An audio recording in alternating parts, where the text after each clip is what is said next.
Uncle Bob lived in Juliustown with his mother, and my mother married someone from Juliustown and lived down the street. And I visited my mother. I was probably 10 years old, and that's when I first met.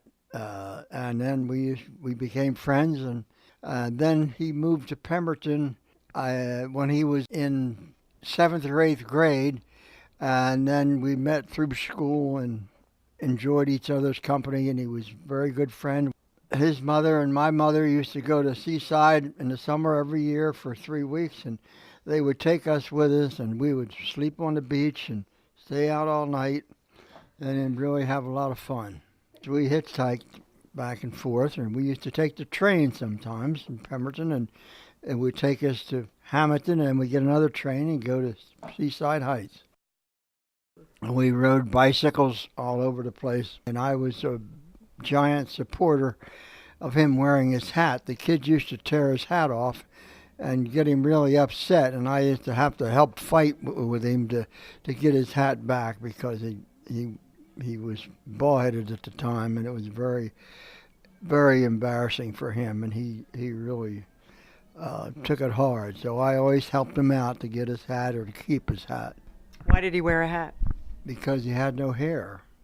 When we got to high school, we were both freshmen, and then we were friends there. And then he left high school in his sophomore year, and I finished. But we were very good friends after that. We worked at different places. We worked at the canoe house, and I never lost contact with him. And we always were together somewhere or someplace. We had jackets the same color, and we'd have a lady in town used to print names on jackets and stuff. He had Abner on his, and I had Stacy on mine, and we always looked alike. They were orange and black jackets, the same color as the high school. Why Abner? I don't know. That's what he liked, that name, and that's what he took. Yeah, he always had a good joke and always had lots of fun together. We used to go to Atlantic City whenever there was a time when the big bands were always there, and we'd make sure we'd leave early, get there so we could stand right on the stage or right at the lower part of the stage and see all the pretty girls and all the bands and everything. And it was a great experience. We would also go to Atlantic City in the wintertime, especially when it started to snow. If the snow started, we'd leave at 11 o'clock at night and get down to Atlantic City around midnight and make sure that they had the boardwalk clean, because they always said Atlantic City never had snow on the boardwalk. We'd go into the Waffle House and have waffles and pancakes and stuff, and then head back and get up and go to work the next day. It's about 17 or 18 years old. He joined the Army, and he went to boot camp in Fort Dix. I used to visit him there when he was there. And then he got into the photography class with the Army, and we still have pictures that I sent some out to you people in Colorado of him taking pictures of the Rancocas Creek with the trees showing in the water and the leaves around the Rancocas Creek and stuff. And we spent a lot of time on the creek. We used to do a lot of pike fishing and stuff together. And then, of course, by that time, we were getting out of school. I had a car, and he had a car. He was in the service, and he went to North Carolina, and that's where the 82nd Airborne was stationed. I met Bob while he was in the service and before he went to Korea. When he came back from Korea, it just happened to be around his birthday in January, and he wanted to have a party.